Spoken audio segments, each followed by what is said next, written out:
In this video, I'll show you how to fix ChatGPT slow responses.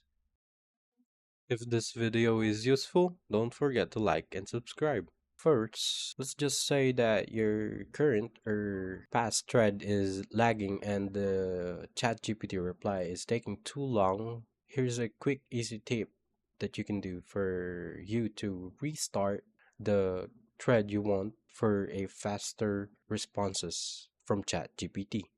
So let's say, hello, ChatGPT.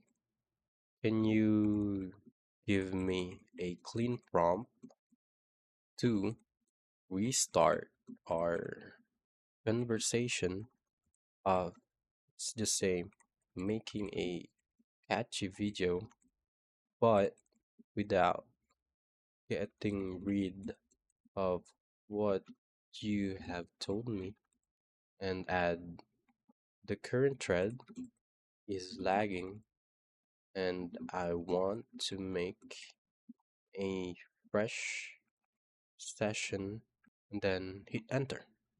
So just wait for ChatGPT reply, and then after that, you can make a new chat and paste the prompt. So new chat,